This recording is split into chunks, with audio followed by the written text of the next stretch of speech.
32, quorum being very personnel. Agenda tonight. Appointment. Which is to consider two committee appointments, one to the Parks and Public Spaces Committee and the other to the Conservation Committee. With that, I will open the floor for discussion or a motion. Trustee Zuckerbrand. I move to recommend Joseph Santeller to serve on the Parks and Public Spaces Committee and for Maria Elena Calhoun to serve on the Conservation Committee to the full board for approval consideration. Second. We have a motion and a second. Do we have any further discussion on the matter? Trustee Zuckerbrand. I'm just grateful to both of them for stepping forward, and I believe both of them are fairly new residents, and so that's good to see. And one, Mr. Santeller was involved in an issue earlier that came before the board and was motivated and encouraged to apply. So that's great to see. And I also want to thank Clerk Harrell for her work dealing with the applications and the appointment process. Thank you, Trustee Zuckerbrand. I echo Trustee Zuckerbrand's comments.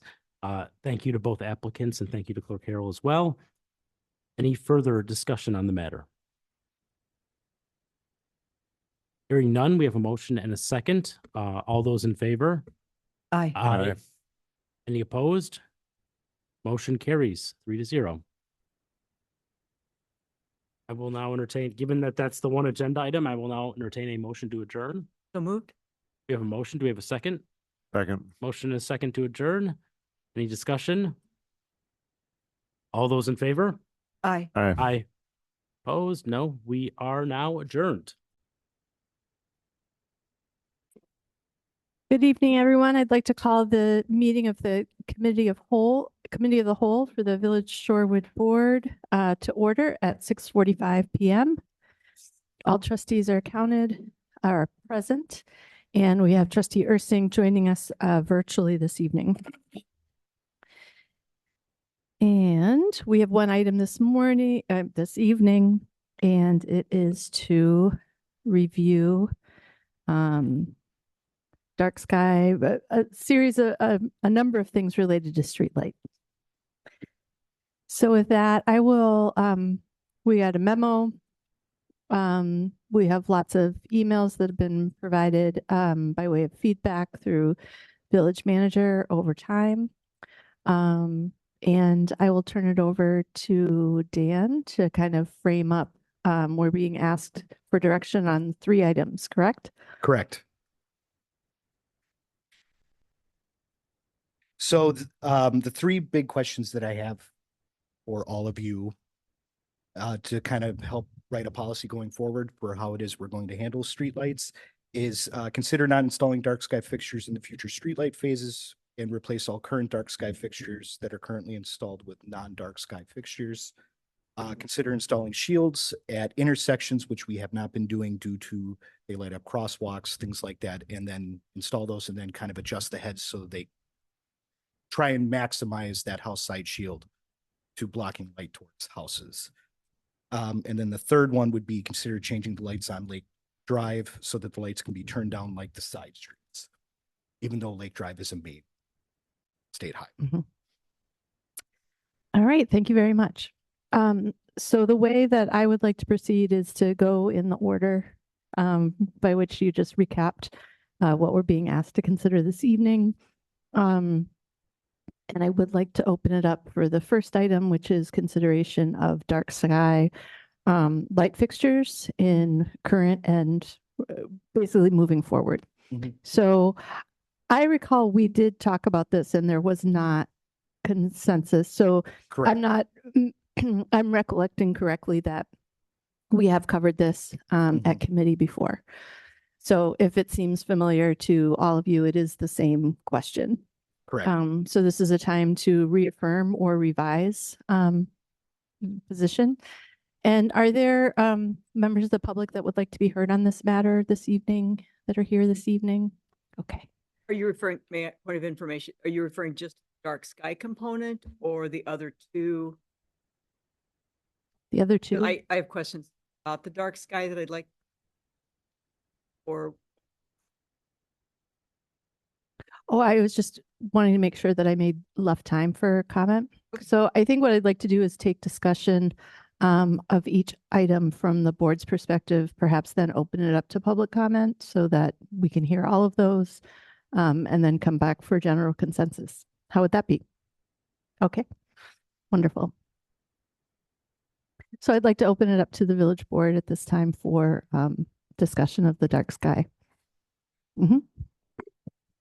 since we're looking at possible changes in the cost, it's difficult for me to even, I mean, I like the idea of sticking with dark sky, but without any numbers, I don't feel like I can make a decision. What would it cost to change the lights that we've currently put in to non-dark sky? $900 times 226. 900 times 2. So 200,000, something right around there. Yeah. To convert phase 1 and Lake Drive to non-dark sky Correct. is, I'm sorry, what was the math? $203,000. $203,000. The reason I bring it back up again is seems to be that reoccurring thing is lenses wanting to be installed. I cannot install lenses in the current fixtures. So with So a lens, just so we're clear on the language, I've heard shields. Is a lens a shield? Just so we're. no, a No. lens looks like old street lights. A lens looks like what? The lenses that I'm talking about looks like the old street lights. So lenses are in them. So that's those clear. The side elements that are Mhm. translucent. Mhm. Okay, that's a And then, shield. and then what those do. No, that's a lens. That's a lens. That's a lens. Yep. House side shield is a thing that goes over the LED element that's inside the light fixture that has three little louvers on it. Lake Drive will have 6 of them. And that's what diverts the light from hitting the house side. And it bends the light. This, you out. can have 6 shields on one light. It's 6 little louvers inside of it. It's because the element on Lake Drive, instead of it just being one square, it has 3. So I have to cover all 3 of them. So it's like 2 per light element. Trustee Warren? I'm trying to figure out the agenda item and how what we're deciding here. I thought that the direction that we gave was that we wanted to continue with dark sky, first of all. Mhm. Secondly, that we wanted to make sure that we had shields on hand. So when we received complaints, when we received issues about pollution in bedrooms and Mhm. whatnot, we could do something about it. Has something changed? I mean, I thought has something changed to make that recommendation? It's just a lot of public feedback that I have personally been getting, that the DPW has gotten, that people don't want dark sky. They want the lenses back to make it look traditional, how it was before. So that way the lights don't look as aggressive, because you're just staring at a blank light bulb. So Is your what? like at an open light bulb. So imagine having a lamp in your house with no lampshade on it. That's what you're staring at with dark sky fixture. That's how that works. That's how you get that straight down light. That's what makes them dark sky. Yes, it looks aggressive, but it's doing what it that we set out to. It's the only reason why I'm bringing it back up again. Yep. Because you want clear direction from the Correct. board Yep, so so- that you can give clear direction to the residents. And in case they approach the board, Yes, you want it to be that we aren't Mhm. going to change our minds. yes.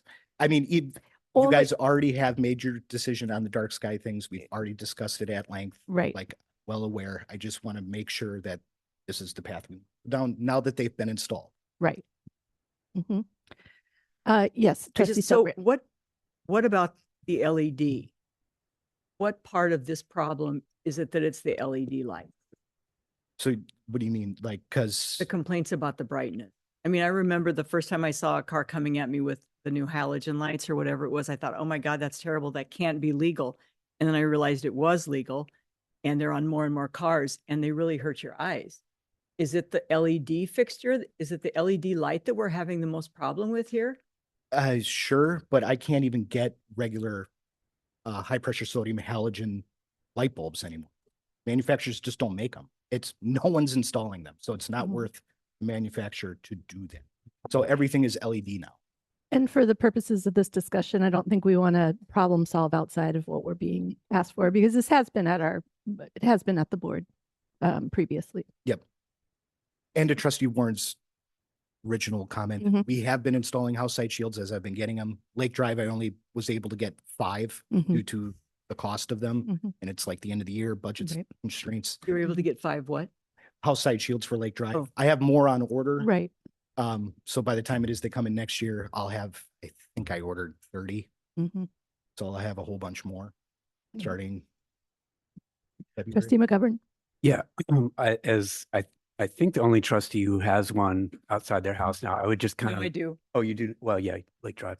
I would reiterate, what I said before, which is that I was really worried about how it's going to be because it's right outside my bedroom window. The new one's actually moved closer to my window, and I actually prefer the new ones now. There's less light that comes into my bedroom than before. I like the safety aspect of it. I live on a corner. It's really lit up well at night when I'm out walking my dogs or whatever. So I would just prefer to keep the lights as is, keep the dark sky lights going, but also we are getting a number of complaints from people who don't like the light coming into their house. So I'd like to make sure we have more of those shields on hand for people that it is just too close or there's too much light getting into the house. And then the other items on the agenda, I think probably we'll have to discuss this later, but the Lake Drive lights really do look really excessively bright in my opinion. So I'm just looking forward to hearing what our options might be for that part of Shorewood. And then I've seen some other emails about people who have the lights not coming from the one that's next to their house, but it's across the street. So I'm wondering if there's other options for when we get into parts of Shorewood where the streets are really narrow. And, I'm thinking, like Wood Place or Stoll over by Capitol, like this, you're going to have like a lot of lights kind of piled up on each other. So like in my house, it's just the one right by my house, and that's not really an issue, but I could see it becoming more of a problem when there's a bunch of lights close together. Thank you. Any other immediate comments from board members? Otherwise, I would like to hear from the public or from residents. Okay. Would you like to speak at this time? Because I saw you kind of like. Could you come? Have you spoken before? You have to speak into the microphone and say your name and address, please. Sure. I'm Adam Bauer at 4101 Lake. Yeah. Yeah. So I'm just concerned, like, I know you're talking about the LED and what the problem. Sorry to interrupt you. You have to talk right into the micro because it's for the recording. Okay. Or for the Move people. it to the side, whatever's more convenient for you, but you're going to have to be this close. Okay, that's fine. That's Thank fine. you. So I know we're talking about shields and lenses and all that stuff, but the real issue is that it's a raw LED. So we have a shield that was put outside of our house. And our house it's 1 story and long with a lot of windows. So all of the light is blasting directly into our window with no buffer. So like old lights have a shield, just glass, which diffuses a lens. I'm sorry. Mhm. A lens where the shield just directs the light away partially. It's like somebody just mentioned, even on the other side of the street, that light is being shielded towards our house, which is still a direct LED, raw, unfiltered light. Because of them not having any glass because of them not having any glass as you're walking like at night on Lake, you look up and it's like blindingly light, like you look out and then you see spots, like it is so excessively bright. In our house, it's like every room in our house, our front room, our dining room, our bedroom, our living room. It's like if you're sitting, you look and you see these exposed bright LED bulbs and it's intolerable. Like the shield has definitely helped. Like now actually, if all of the blinds are closed, like I can sleep, but it was so bad before that it looks, when they were first installed, I actually went and looked outside because I thought there was something going on with the police. That's how bright it looked. Like truly like someone is shining a floodlight directly Yeah. into your house. It's so off Thank you. and disruptive. We've talked to other, it's not just us, we live on Lake in Jarvis, but the other neighbors on Lake, like there's probably 9 or 10 different neighbors that we think maybe speak on behalf of. It may not be as bad because of the design of their home, but they don't like how the lights look. They're bare, exposed, excessively bright bulbs, and it looks like prison yard or maybe like a parking lot, not how like a warm neighborhood look like even towards Milwaukee or in Whitefish. Thank So you. we understand that there's a cost to this, but also there's the sunk cost fallacy of like, well, we've spent this much thus far. If you're getting this much input from the public, taxpaying public, that really we don't like these lights, I would just really urge everyone to carefully consider that. And we're going to have to live with these lights for decades. So I think it's better to take a step back, reassess things if we can, even though we'll lose some money on what's already been spent. Thank you. Thank you very much.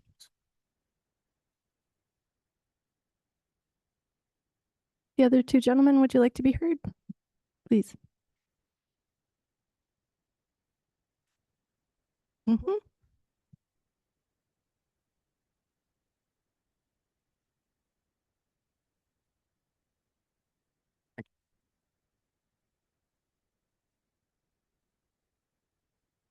You.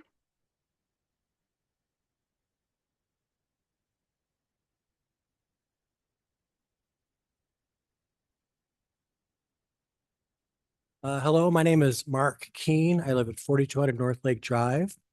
I'm a professor of architecture at UWM, and I'm an architect, and I've dealt with lighting for my clients for 40 years now. I'm not going to read this whole document now, but I'm going to tell you the underlying points per paragraph, which are key. They might be repetitive of some of the people who spoke already. In the first paragraph, the increase in complaints are national with LED street lighting. It's not short, it's a national issue. They do some research on that and you'll see how they solve their problems potentially. Secondly, it's the LED street light fixture which is causing the problem. That's been a massive change because right now, from my place at 4200, from my front door, this is the distance, I'll be double this, but I can't look up to the light when I walk out my front door. That's also in my interiors. The third paragraph, it's about foot candle requirements. I understand it's a different type of street in Shorewood for us, and we're dealing with those requirements for that, but they've missed some really corporate ideas about design here. The last part in the last paragraph is there's more to lighting a roadway than just lighting the roadway. And so the bullet points at the end, there are 4 things principally we teach students in architecture about design of lighting. It's light luminance, it's the actual fixture itself. Secondly, luminance itself in terms of either wattage or foot candles, however you're going to judge that. And the last 2 is what we're missing here, light uniformity and glare. Glare sounds like, oh, I can't look at that. It's bad for your eye. It's damaging if you talk to a doctor looking at that source without any type of shield on. Thanks for your time. Thank you.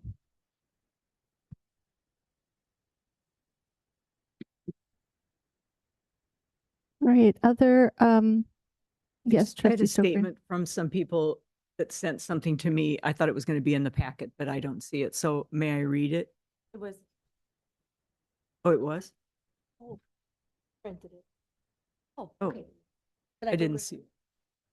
You want me to go get it? I printed it. I can read it. Okay. Oh, okay. I'll provide it. Sorry. This is from Brian Elliott and Heather Cook Elliott, 4154 North Lake Drive. Unfortunately, Heather and I will be at our kids' band concert tomorrow night at the time of the board meeting. But if we could be at this meeting, we certainly would. Please mark us down as in favor of adding shields to the lights or making them adjustable at a lower light level. If you could possibly just read this email to the board during the meeting for us, that would be greatly appreciated. Thank you. Thank you. All right, so we've gone, there are two issues now sort of on the floor by way of comments. So one is dark sky moving forward and whether to change the ones on Lake Drive. And then the other is lighting level or brightness on Lake Drive. So let's try to keep those separate. What is the board feeling? I'd like to hear from, I hear Trustee McGovern has said in favor of dark sky. Should we go around? Sure, I would remain in favor of dark sky. Arndorfer, remain moving forward with the dark sky.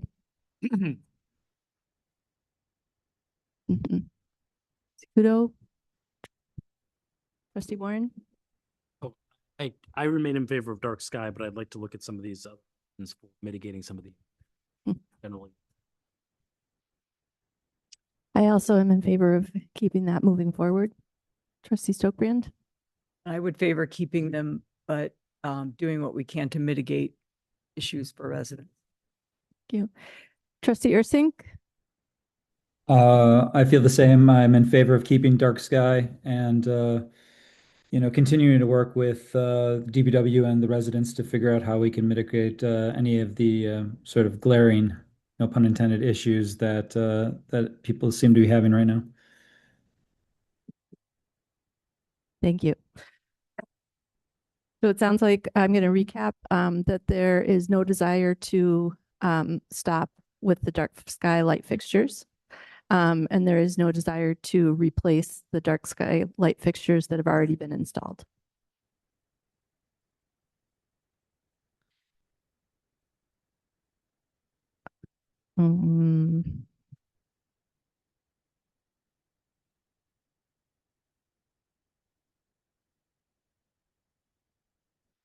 Okay, it sounds like I'm going to take a guess that there's support for installing shields on lights at intersections, adjusting the light head at residents' requests to continue with that policy.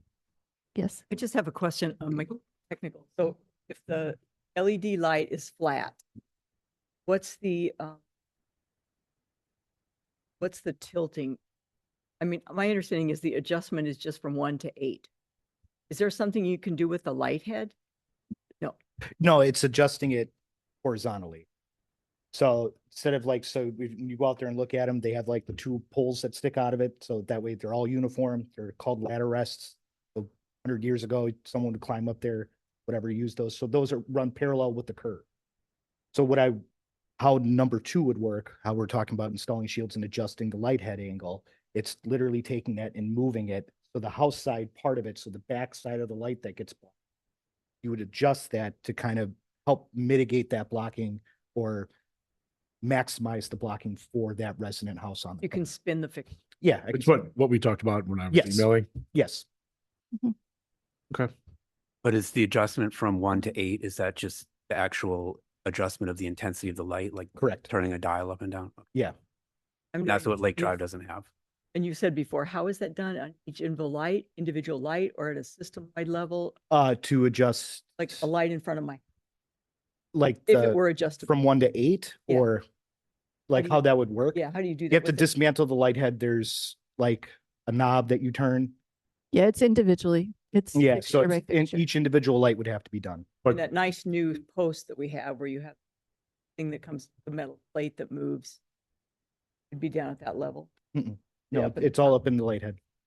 That's where that knob is. So you have to dismantle the top of the light head. But the lights on Lake they're No. not adjustable. They are not adjustable. So it's what the state bought. It's what the state had with it. Right. I mean, originally all the lights were spec'd without adjustable output. But the phase 1 contractor bought them with adjustable. Dan, What's- if I can just remind you to stay with the microphone. Sorry. What is, I don't want to, are we still on bullet point number 2, consider installing shields? Well, I guess it'd be, yeah, I'm hearing that there's support for doing that, for installing shields. And Okay. that we would continue with that. That's what we're doing. Mhm. The direction is to continue with that. Can I ask you a Yeah. couple questions about that Yes. before but Trustee Stokebrand, Yep. do you have further comment on the installing shields? Okay, At intersections. at intersections. Yep. So we're basically, Okay. Yeah, everything else have been installing shields, just not at intersections, because they also light up the crosswalks. So depending on where the light is, how it does it, it could totally black out or diminish the light on sidewalks, crosswalks, things like that. So we adjusting that light head horizontally, we can try and maximize the light in that intersection to keep that intersection well lit. but haven't we already said also that intersections, not on Lake Drive, but other intersections are supposed to be at 4? Is that correct? Yeah. So middle of the block is 1, Mm-hmm. intersections are 4, Right. main streets. Yeah, but that's also for residential side streets, not main roads. Wilson, we do not turn them down. Capitol Drive, we do not turn them down. Right. So We these do not are turn things big down. interior Yeah, this is like residential corners. Murray and Jarvis. Yeah. Is where we're doing that. Not along a main road. Yeah. I mean, I can understand. So what you're saying, but the reason why you're asking us this is because people like Trustee McGovern who live on a corner may be impacted in a different way. Correct. Yeah. I mean, it seems, questions. go ahead. Trustee What- Kudo. Finish your thought. I mean, it seems reasonable since we're responding with shields in other situations, but it is really important to me to keep the light where it's supposed to be, which is lighting pedestrian crossings. So I mean, in general, it's a public system. And so I want it to do as much work for us as possible, even if that causes, even if some people don't like it. So I don't want to reduce light at the corners, but I also can understand that if, your house is situated at a corner that you'd want a shield just like somebody in the middle of the block could have a shield. So Trustee Kudo? Dan, can you walk us through the shield process? Like, So as mean- of right now, how it works is resident calls, talks to Margaret, it gets added to a spreadsheet. Once I check the spreadsheet 2-3 times a day. Once at the end of the day, I hand that sheet off to our electrician, go, hey, sometime in the next 3, 4, 5 days, can you go install X amount of shields at these addresses? Take the spreadsheet, write the date that you installed it. Then I add that date that it was installed to the spreadsheet, and then it goes, and then I just sits in a folder. So when someone asks, has my shield been installed? Yes, it was installed at this date. and how long does the actual installation take? Installation, 15 to 30 minutes, depends. But you've Okay. got to get out on site and all that. Yeah, good stuff. like if the car's parked in the way, then it's, all right, we got to go over the car. Do we have to close the road down? It all depends. So, I mean, I asked the questions just because we don't seem to have sort of an end to this policy, right? So there are however many thousands, however many hundreds of lights or thousands of essentially. Are we ever going to cap who can call an field? Or, is there a I Is mean, there a- do you want it to where, so like if I have a light across the street from me, I think is too bright. But the person that has that light, Yeah, I mean, just for right You know now, what I mean? right now, the Yeah. process is sort of, I don't like, yeah, I and don't I like the can't light. block, I want a shield, I get a shield. right, and I can't block the light facing the street. Right. Right. Just can't do it. They don't make it. That's not what the lights were designed for. And Yeah. I don't think we want it. Right, but I mean, has come up. I just don't want to get stuck in a system where we're putting hundreds and hundreds of shields on lights. I mean, Because people don't really like them. I mean, I get it. They're different. They're bright, whatever, but like our staff have better things to do. correct, but I mean, at some point, it's either I'm going to install 1,900 of these things, Right. and there's an end game to it. There is a finite number of streetlights Yeah. that have it. It's just one of those things I'll always have on hand. Yeah, I'm just Trustee, I'm Yeah. not loving the process of how I we're know. doing this. I know it it's- sounded like a good idea a month it's- ago, but It's the best I- one that we Yeah. have. it's a really good point.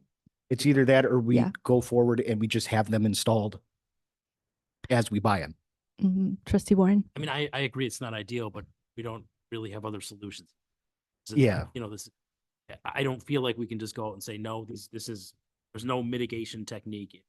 Yeah. Too bright. So I agree with Trustee Kudo's point that it's not a great process, but nevertheless, if everyone wants a shield, I don't think we can say, you know, the first 400 get shields and no one. Right. Yeah. So I view this as, until we come up with a better solution for mitigation, this is something that has to be available to everyone as we go. Yeah. Project. Correct. Trustee Stokbrand? I'm just curious, so spinning the fixture Mhm. in terms of efficacy or the too bright complaint and the glare. Well, not the glare, but how, in your view, how efficient or how effective is it to spin the? Oh, it's 2 little bolts. You loosen them up, spin the head, tighten them.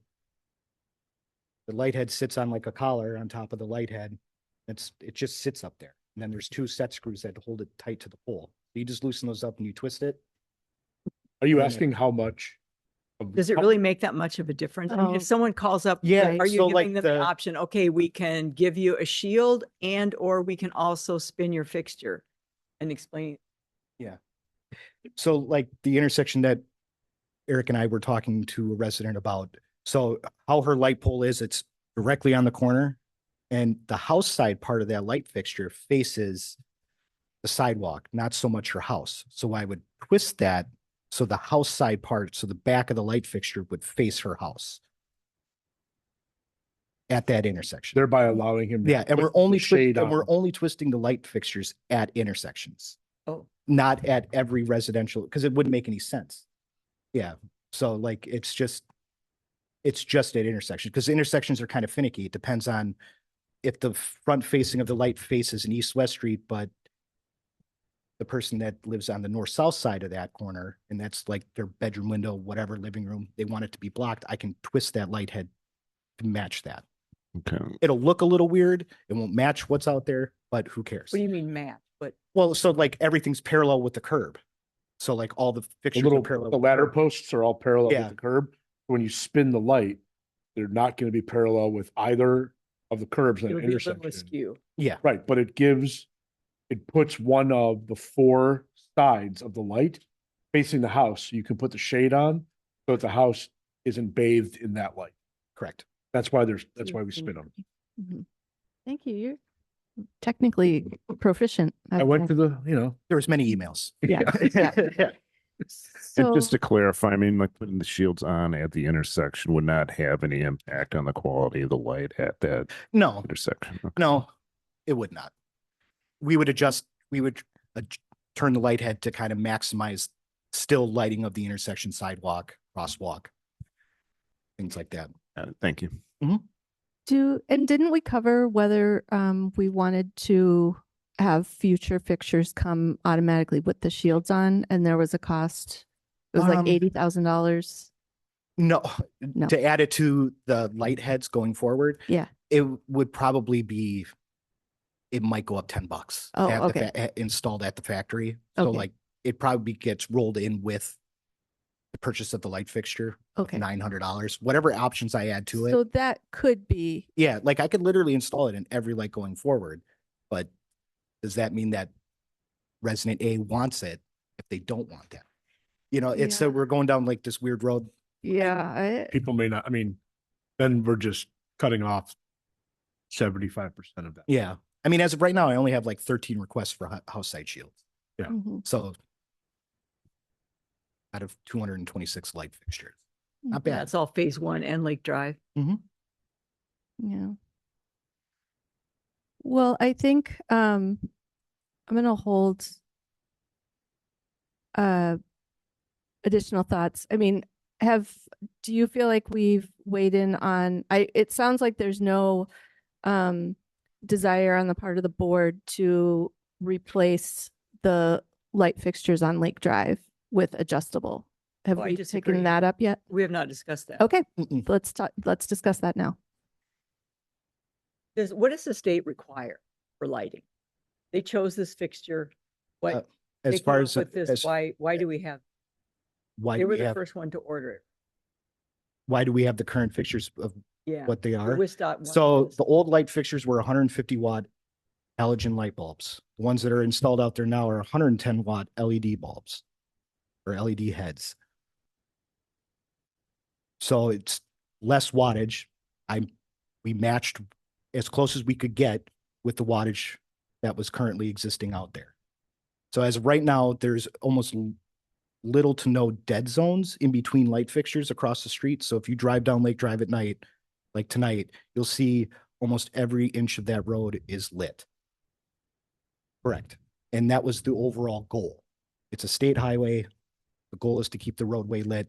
There's park that people frequent all the time, especially even this time of year. So it's the whole point is to keep the corridor as lit as possible. And the fixtures that are on Lake Drive are the same fixtures that are on Wilson. Same wattage, same lumens, Thank you. Non-adjustable. but non-adjustable. Mhm. And given the 841 that we already went through, Lake Drive is the main road. So it kind of doesn't really matter, given what was discussed previously. So with that, I'd like to hear from trustees specifically to this point, this first point, changing the lights on Lake Drive so the lights can be turned down like the side streets, which would mean that we would potentially reconsider the 841 setting policy and direction that we gave previously. But it would also include repurchase all those. Yes. More, yeah, Well, you'd have to repurchase all of them because they aren't adjustable. Can't put them in Correct. for- right. So the question on the floor is, do you want staff to repurchase the lights and replace them on Lake Drive with adjustable ones? Trustee Stokbrand? I think we have to do for Lake Drive what we've done for the rest of the village. I understand there are concerns that it's major, a major street. It is a main street. It's a state highway. But as I've said in an email to my colleagues, it's inherently more residential than Downer. We have no bus, there's no bus route. There's no commercial property. It's next to, there's a park that it depends on, one person's public safety is another one's nature experience, right? It just seems to me that being able to turn those fixtures to a 4 on Lake Drive would be beneficial and fair to those residents paying the light fee like everybody else. I'm kind of curious, no, we're not talking lumens, but I believe in some of this material I've seen that the lumens came with 7,100 and they were supposed to be, that's the closest you could come to the old ones, which was 6,300. So in my view, that means that the factory is already, like if we really wanted them to match what we had, it would be a 7 because there's about 1,800, 900 lumens between each level, right? So we're already over illuminating compared to what we had because we had 60. Not on Three. Lake Drive. 6,300 is for side streets, so Oh. 70 watt bulbs. Lake Drive was about, the old ones I think were 14,000 lumens. The new ones now are around 12,000. I think we have to put, for the people on that street, they deserve the fixture that everybody else has got. And it's a residential neighborhood. So We you want need me to go from 150 watt down to 70? Whatever the level 4, Well, the thing is, if I have to buy new light fixtures, I might as well just decrease the wattage then at that point. Well, let's hear what the rest I of don't the, understand. Yeah. if that's the direction. I don't know. if So they're gonna have to 150 do watt that. light bulb that you put in your house is a lot brighter than a 60 watt light bulb. Right? So if I'm going to replace, if you want the lights dimmer on Lake Drive, why not decrease the wattage? Why wouldn't you just get the same light and turn it to a level 4? What would be the point? Because then I would just You get, know what, we're getting into Yeah. a little Yeah. bit of a back and Oh, forth. yeah. So if we could hear from the rest of the board. I just wonder if, so if we're going to repurchase lights on Lake Drive, go from 8 to 4, is the trustee also interested in repurchasing lights for Wilson and Capitol, which are currently at 8? but have residential? That's And kind of then- what I was thinking about Wilson Drive, especially because, it's, Then, if the eights are inconvenient for people on Lake Drive. I mean, there's a lot of people who live on Wilson Drive as well, and those are really bright. And then you're getting into fence issues and well, then we also have future phases of Downer, south of Capitol. Those are also Yeah. 150 watt bulbs. So that's going to be in phase 2 coming up next year. Those are all going to be replaced to dark skylight fixtures as well. And what's the, at this point, Dan, what would be the cost of replacing the lake, Lake, just Lake, just lake, I think of right around 50, 50,000? The memo says 48,000. 48. Yeah, right so around about 50. around 50. No labor included. I do also have an email out to Holophane asking if I can get just the module to add on after the fact cheaper. I haven't heard back from them yet. It's the holiday season. So Okay. once I get that, I can let everybody know that too. would there be any possibility of the state DOT paying for different bulbs? No. Or fixtures? No, street lighting was a village thing.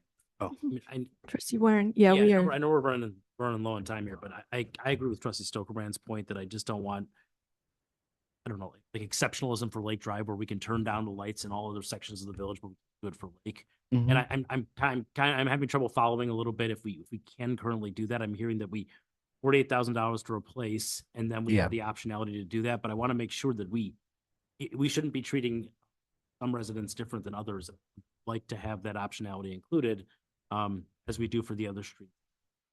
Right. I am,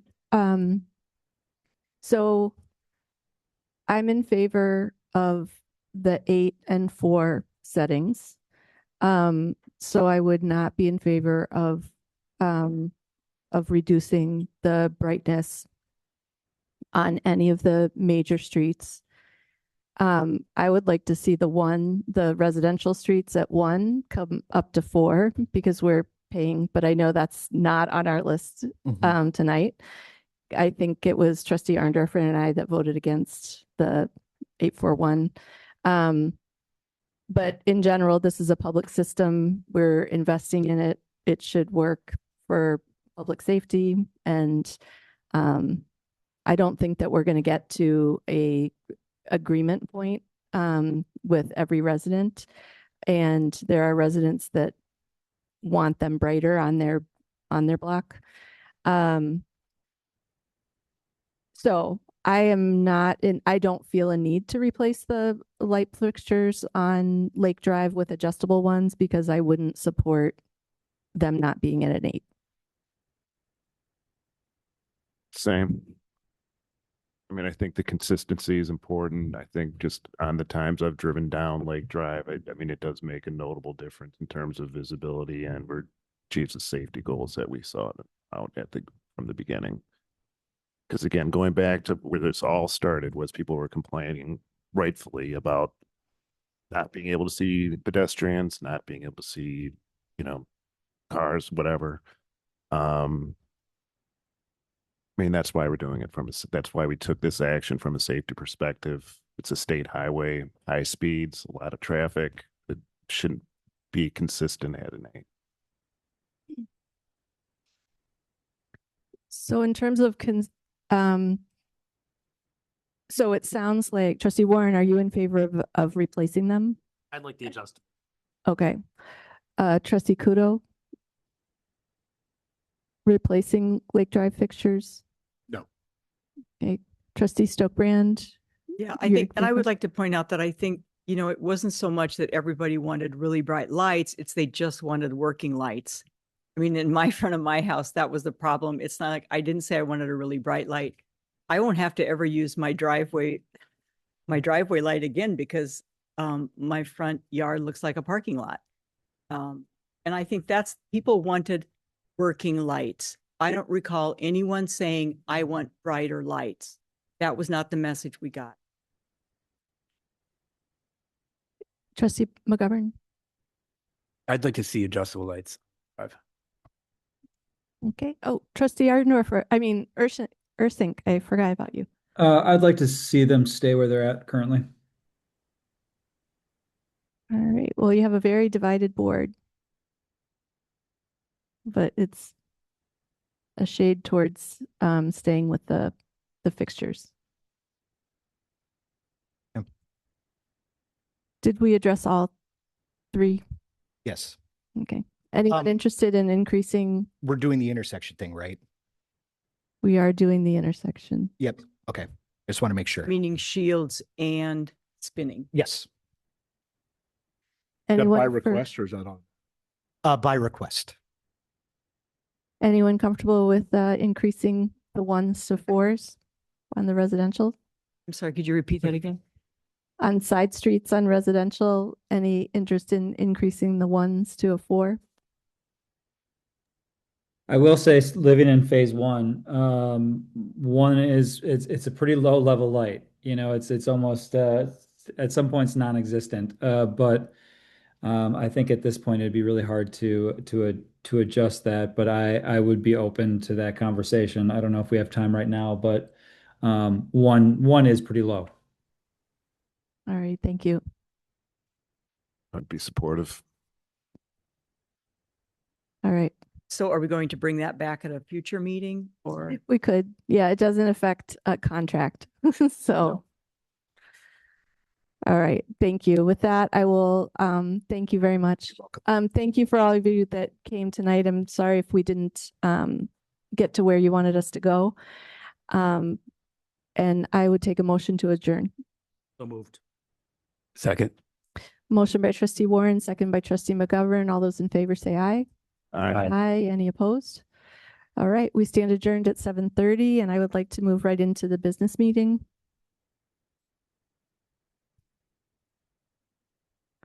Do we have to change anything with the Zoom? Okay. All right, I'd like to call the meeting of the village board to order at 7:30 p.m. We have all trustees present, with trustee Ursink joining us virtually. Has this meeting been publicly noticed? The meeting has been properly noticed and posted according to law. Thank you. Thank you everyone for being here, and I thank you for your time, talent, and patience in advance as we conduct business this evening. We do have one special order of business. Superintendent Lori Burgess is here to give us an update on Shorewood School District planning. So thank you very much for making the trip over. And you've probably heard our spiel that you have to speak right into the microphone so that people can hear. Good evening. Yes, excellent. Thank you so much for having me this evening. It's my pleasure to be here. I know how busy you are. So Rebecca, please give me the signal here when it's time. I have so many wonderful things to tell you about the great things happening in our schools. So it's easy for me to take more time than maybe you had intended me to speak for. So I want to provide an update tonight of some highlights from our fall semester, and also talk about our long-term planning with regard to financial sustainability. And as we share taxpayers, and this is a timely conversation now that tax bills have been received by everyone. So I know we all face a lot of scrutiny, and we want to make sure we are all making responsible decisions in a way that provides educational excellence for our students while balancing fiscal responsibility. Are you advancing for me? Thank you. So last year at this time, we were engaged in a strategic planning process. We had at one time over 50 members on our committee, with a core group of about 30 who came together to introduce some new goals. Thank you, Trustee Warren, for participating in that process. And we established a promise statement. That was what resonated with members of the community. As you're familiar, school districts usually have a mission and a vision statement. But as we were considering who we are as a village and who we want to be for our students now and in the future, the concept of keeping a promise to our community and our students is what resonated the most. So this is what is guiding our work this year, and I'll briefly read it to you. The Shorewood School District is an inclusive community that values, supports, and challenges every student so they thrive now and in the future they choose. And as we think about this, we have a longstanding tradition of excellence in our schools, as evidenced by our wonderful music programs. There's a concert, I think, every night this week, so please come on over to the auditorium. Our alums who come back and share the wonderful work that they're doing and the impacts that they are having on our community, and all of the pride that we have from our youngest learners all the way through our high school. So some points of pride from this fall: we had not one, but 2 state championship teams. Our girls tennis team were Division II state champs for the first time in program history. And our boys cross country, that has a long-standing tradition of excellence, also brought home the state championship title.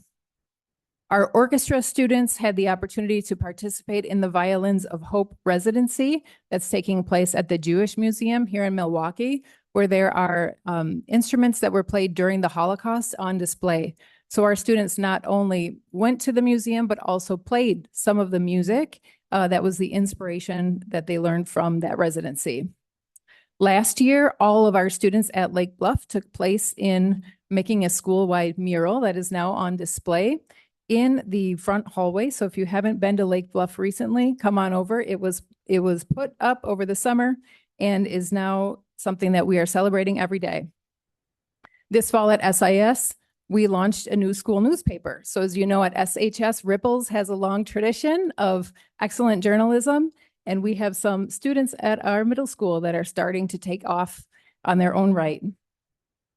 As usual, this year, Atwater held a Veterans Day program, and in the past 5 years, they have done fundraising and sent 14 veterans through the Honors Flight program. We are also proud to be one of 4 schools across the state to participate in a Democracy Schools pilot program. This is because we as a village and we as a school district value civics education. And I know Ann McKay has come and spoken to many of our students who participate in a hands-on legislative semester.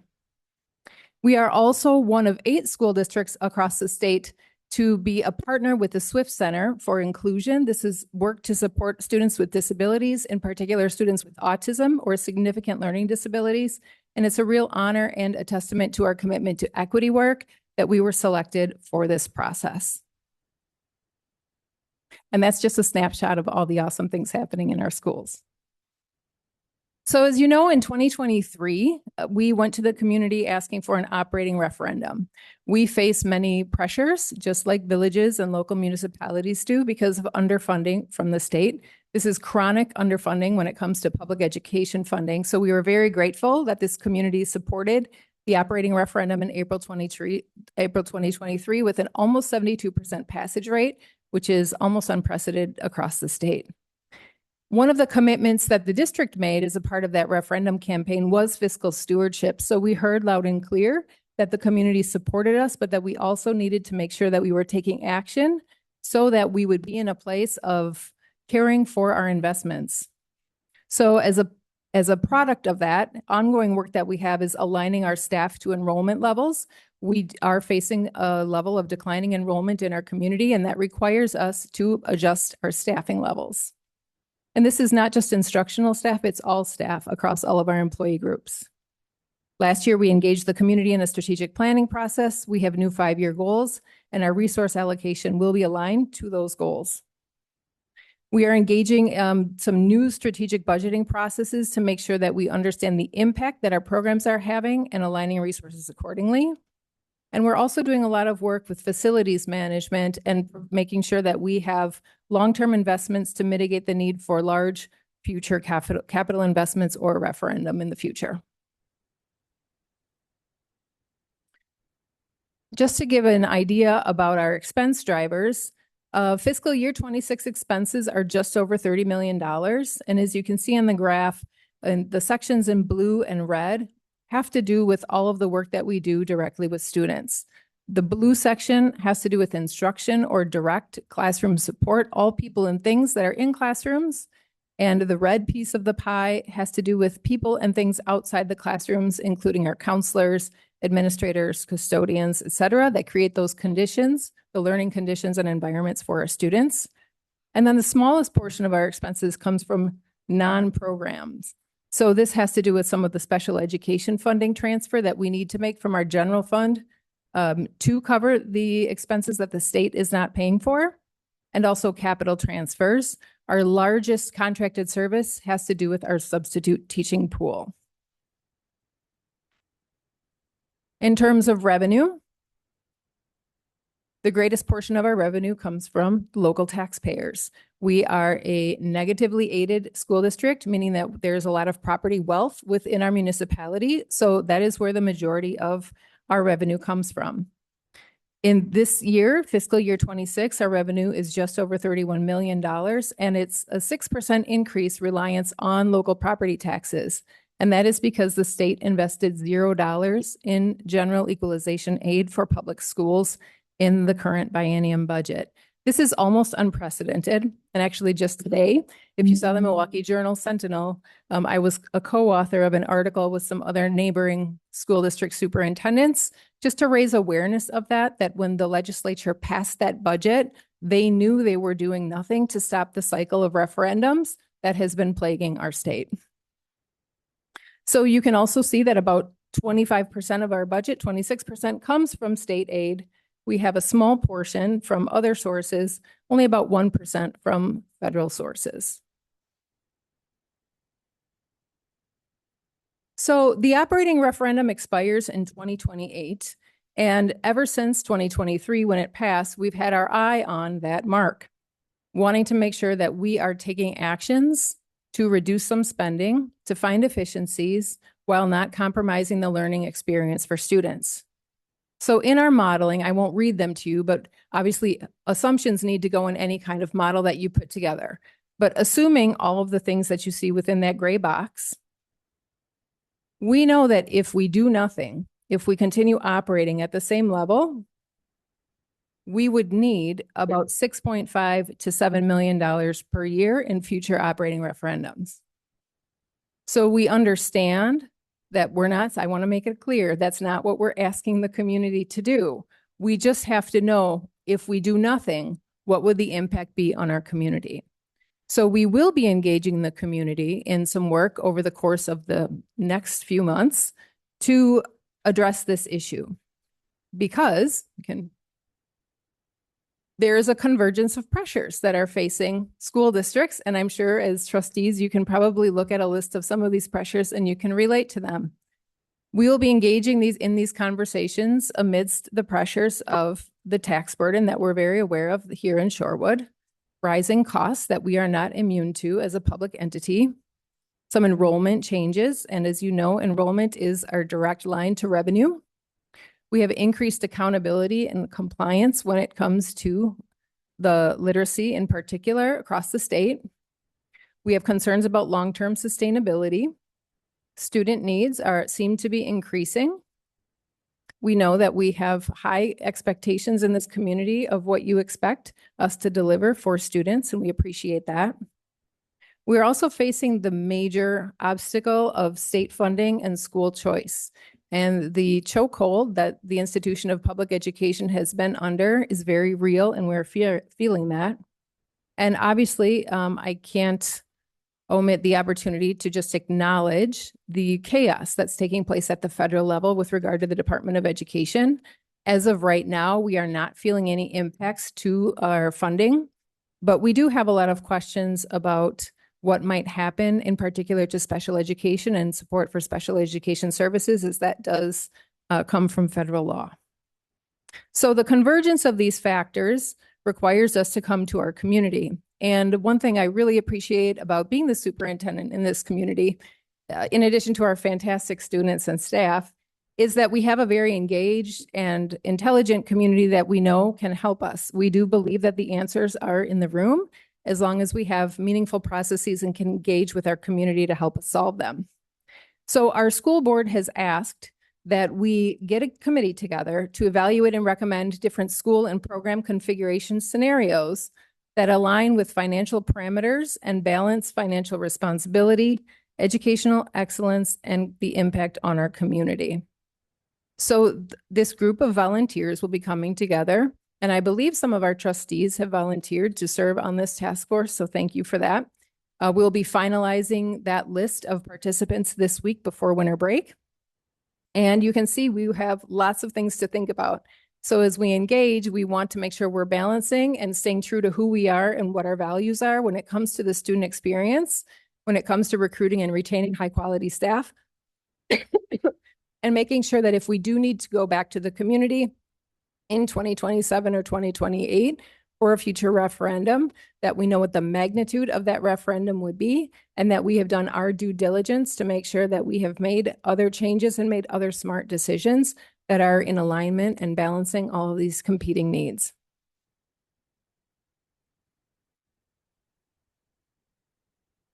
So thinking about actions that you can take as village trustees, you could join our task force. So thank you for those who volunteered.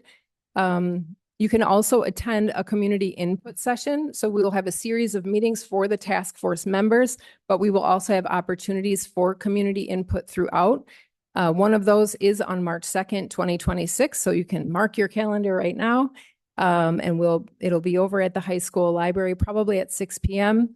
And something else that we always ask is to advocate to our state legislators for fully funded public schools.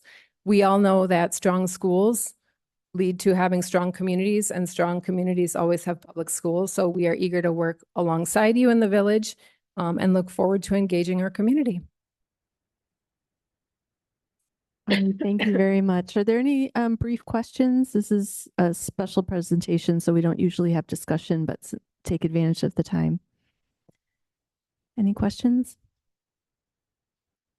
Yes. Because you said enrollment is a financial driver. Can you tell us about enrollment?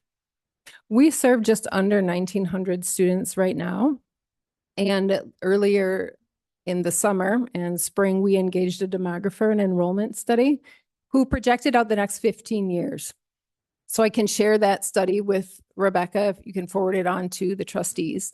And looking from now until the next 15 years or so, we are projected to lose about another 100 students.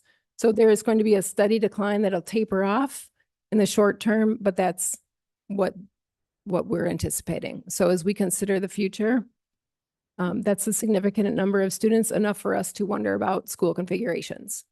And do you think, did that include, like, there's no way that they can guess, I suppose, in that study, with more private schools opening up on the North Shore? It's hard to know.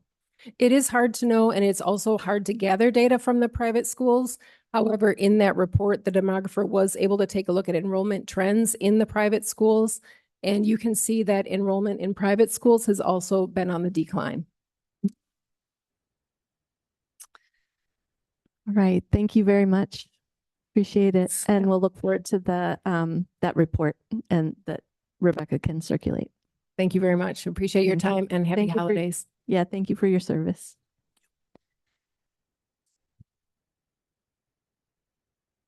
All right. Moving on to the consent agenda. What's that? Handouts. Dr. Burgos has hand. Oh, okay. Swag. Okay, great. Laura, do you know when that meeting, the time of the meeting on March 2nd is? 6 p.m. Okay. So we'll try not to schedule a cow or something. Yeah, That. I want to get done. All right, moving on to the consent agenda. Is there a motion to approve the consent agenda? Approve. Second. Motion by trustee Kudo, seconded by trustee Warren. Any discussion? Hearing none, all those in favor say aye. Aye. Aye. Any opposed? Motion carries. Moving on, there are no items removed from the consent agenda. There is no public hearing this evening. Are there any citizens to be heard? This matter is for this agenda item is for matters not on the agenda. All right, seeing and hearing none, we will close that and move on to new business. 9A, consider award of contract for 2026 North Oakland Avenue reconstruction. This is a long time in coming. We've been talking about this project for years. Is there a motion to approve? I'll move to approve. I'll second. No. There are options. Oh, great. Googly. I apologize. Exciting. Yeah, I know, Light level 4. right? I would like a shield. Hold, please. I apologize. Trees or no trees?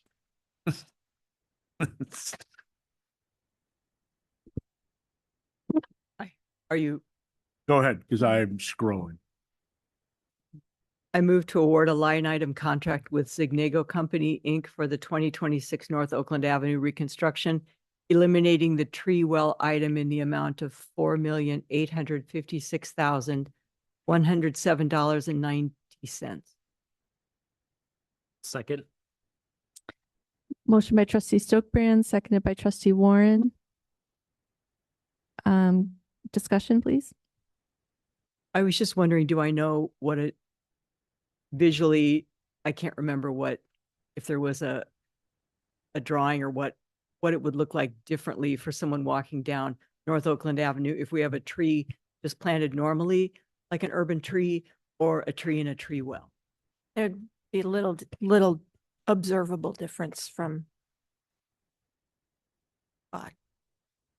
above ground.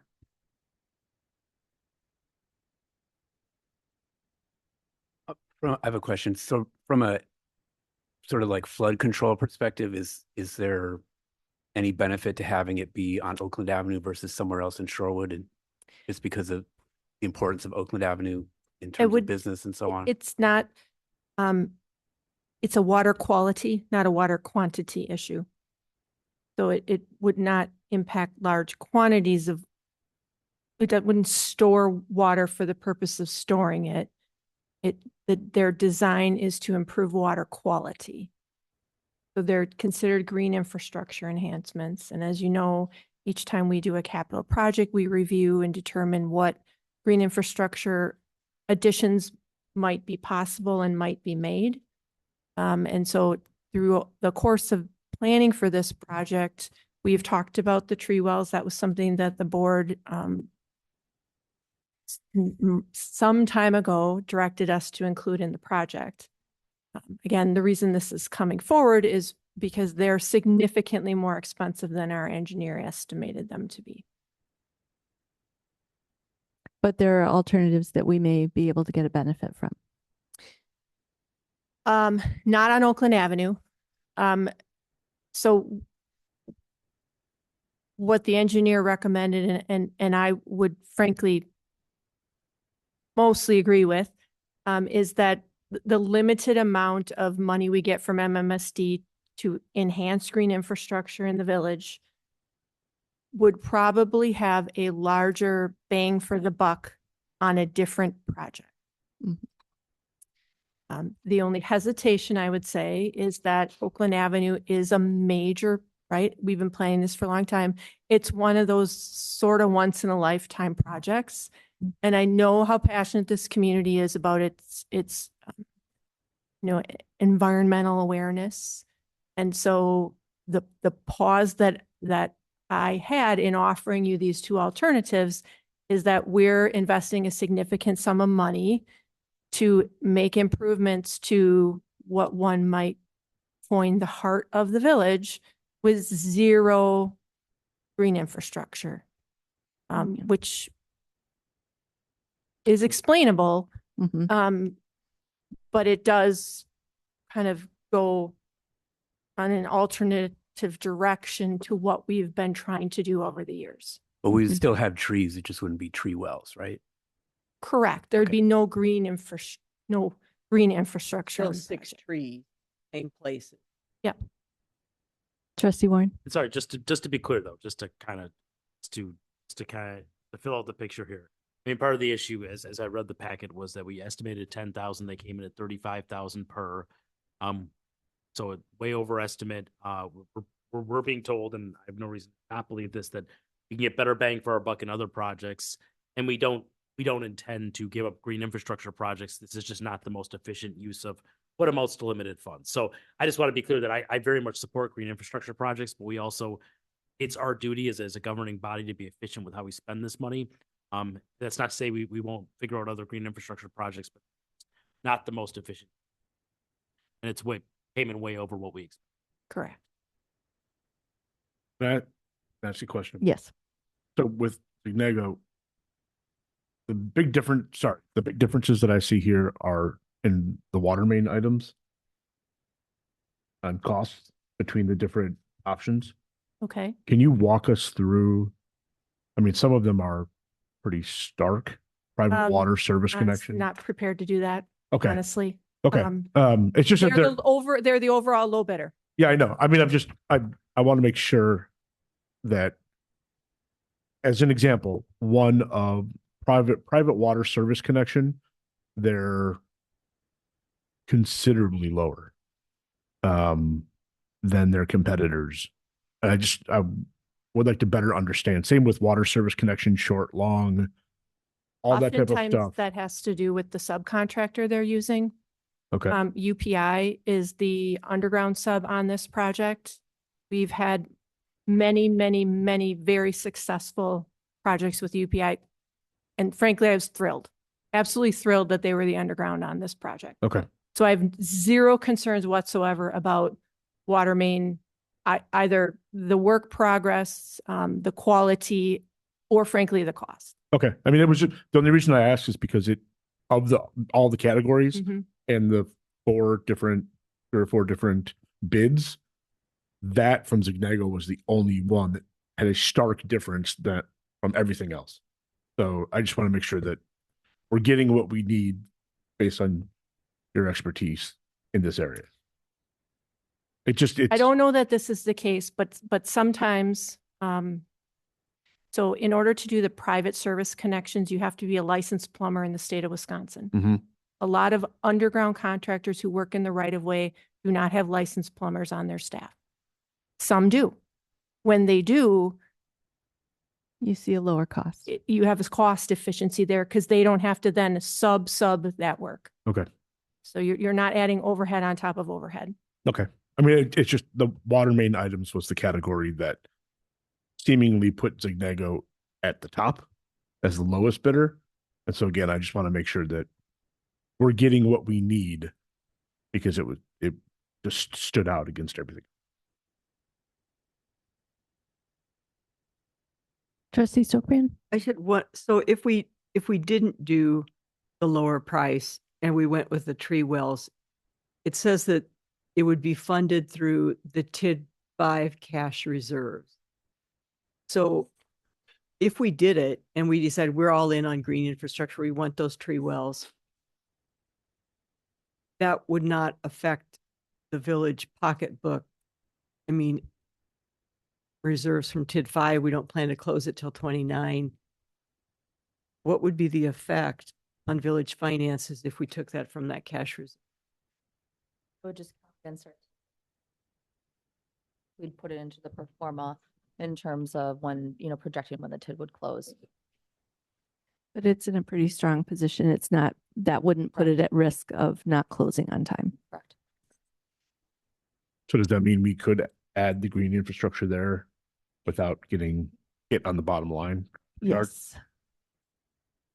And when you said it's not quality, it's quantity. So the tree well filters the water that goes through that little square more than a regular.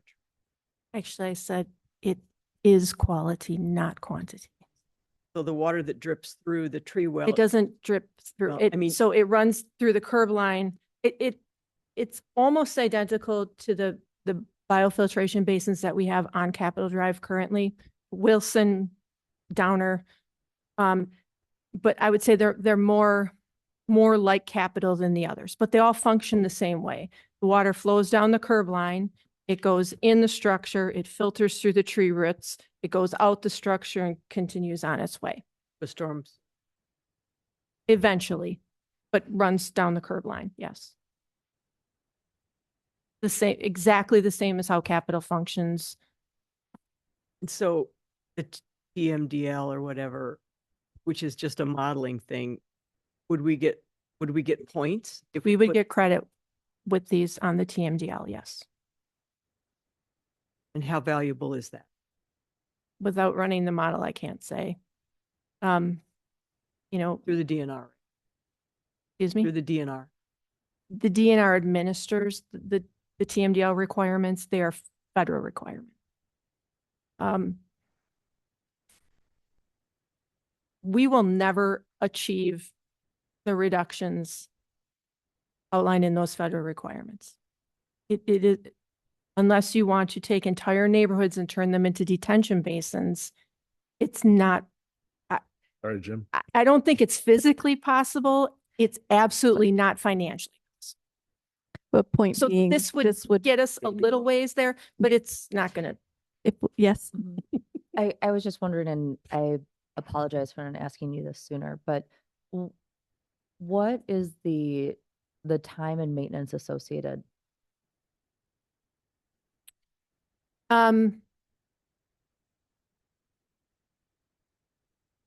My understanding, which can't really say because I Yeah, we don't have them any. here yet. They would be very different than, say, Capitol Drive, which occasionally we have to pull everything out and replace the soil, replace the plants. You know, you can't really pull the tree out. So once it's in, it's in. Ben Habonic, our horticulturist and ISA certified forester, my understanding of his thoughts on these is that the trees in these will survive, but they may not thrive. You will have trees. You won't get, you know, they won't reach your typical street tree maturity. But quite frankly, on Oakland Avenue, that generally doesn't happen anyway. You mean the ones that are not in a tree well? Yeah. Simply because of the pressure that's on those in that kind of a constrained environment, right? Their roots are under hardscape. There's a limited amount of area that they can get water and nutrients. So they, you know, you plant a particular species on Oakland Avenue, and then you plant one right here on Murray, and in 10 years or 15 years, those trees are going to look very different. The one on Murray will thrive. The one on Oakland will survive. Trustee Ursink, as Chair of Public Works. Yeah, I think, reflecting on this whole project, green infrastructure was a sort of a focus, and we're very limited as to what we can actually do from a green infrastructure perspective with this particular project. And I think we talked at great lengths that this was one of the main things we can do. The price tag is a little outside what we originally scoped for, but obviously using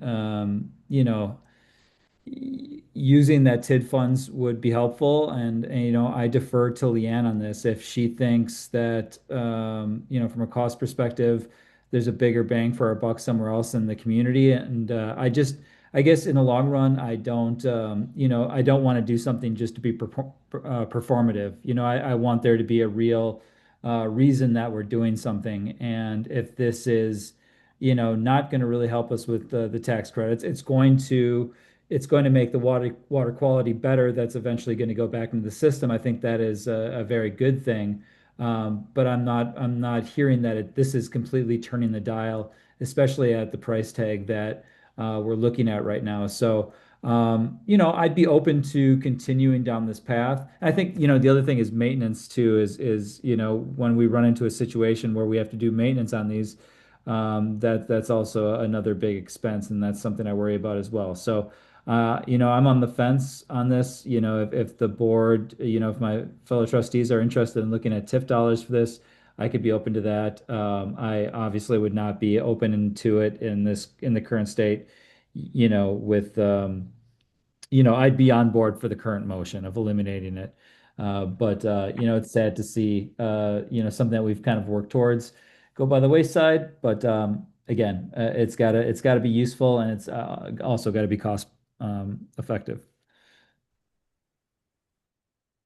All right.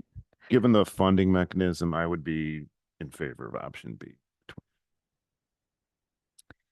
Yes, I would be, that's including it, right? Yeah, I would be in favor of maintaining the stormwater trees because it is coming from the TID 5 cash reserves. So it won't be a tax levy impact to property owners.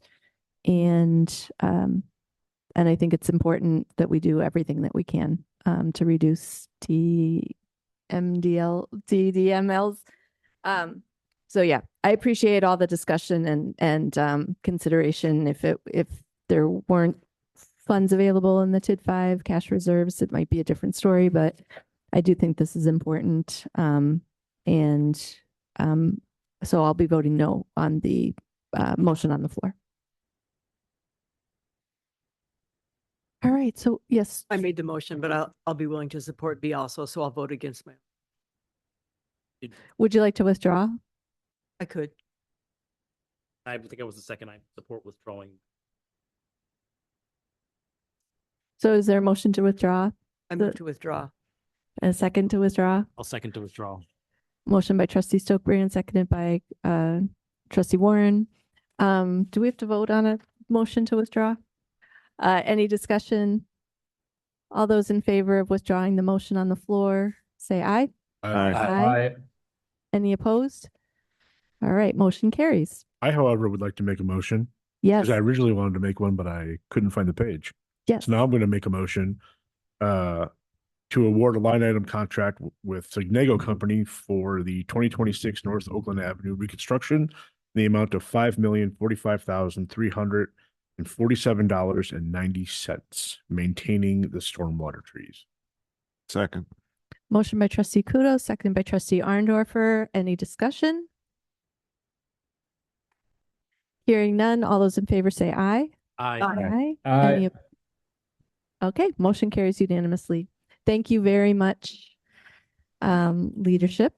And we will move on to the second item of new business, which, speaking of page numbers, Cancel. consider canceling the January 5th village board meeting. This item comes to us from the village manager. Due to the way that the holidays fall and the number of staff that are going to be out, there will not be time to move forward with any initiatives, and we are up to date we've sort of caught up to ourselves. So with that, I would take a motion to cancel the January 5th board meeting. I'd like to move to cancel the January 5th, 2026 board meeting. Second.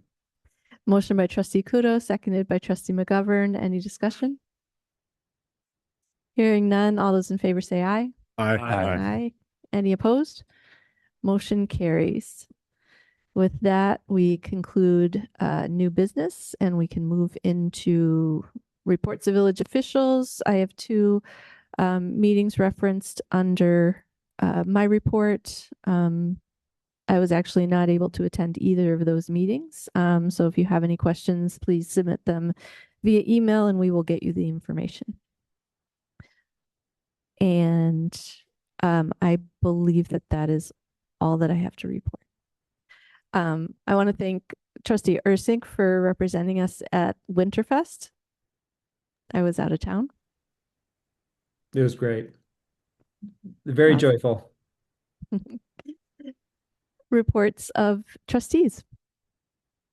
Yes, trustee McGovern. I attended a meeting last week at the library, organized by residents who want to keep the Oakland Avenue parking lot open to parking and not set aside for affordable housing. And mainly I just went there to listen. You know, I've obviously been a pretty outspoken proponent of the project, and but it was good to hear the perspective of people that are using that lot currently for their monthly parking permits. And it was well attended. I think there were 16 people there and maybe 5 or 6 people who spoke. So, you know, it was just, I just appreciated hearing that perspective of the people that came. And it's my hope that if the project does go forward, if the developer gets their financing lined up, that we could do something for those people who are using the lot currently, like maybe provide, you know, the on-street parking permits for free for a year or two, something like just something like compensation to, maybe compensation is the wrong word, but just sort of make up for them losing the access to their village-owned lot. But that's my only report on that one. Thank you. Any other And trustees? trustee Stokebrand was Excellent. Any other trustees? Guest trustee Stoprian. Yeah, I just wanted to announce that I'm going to seek a reelection in the spring. Wonderful. Hey. Thank you. That's good news. All right. Anyone else? All right. Village manager, you have a couple of items under your report. Including within your packet is just a list of meetings that are occurring in 2026. I want to give those to you in advance so that we can plan accordingly for the next year and that you can spend a lot of time living your life outside of this room, so that you can come back into this room and make really good policy decisions with us here. So if that list may update throughout the year based upon some different changes, but that's the schedule that we will roll out with, and that is consistent with prior years. Also under my report, wanted to just remind everybody that tomorrow at 11 a.m., the PSC will be conducting their water rate case public hearing on the recently proposed water rates. So we're looking forward to that. I haven't seen a public hearing much go past about 10 minutes with the PSC. So I'm anticipating that we'll probably have representation from the public, and I look forward to hearing what they have to say. I also look forward to hearing the Public Services, Service Commission's comments and responses. We are one of the first cases to propose an assistance program of the magnitude of which we have within the scope of our budget for the water utility, and look forward to working with all of you as we proceed. I just had a question about that, and I'm sorry, I feel like I should know this, but the memo says the PSC proposal calls for a 36% total revenue increase over 2 years. And then the next paragraph says the average residential, if you add them up, it's 50. So what are those two differences? Great question. And it's one of the challenges when you read the PSC's recommendation of how we should administer the rates. Because the bulk of the program will apply to residential property, those percentage-wise will take on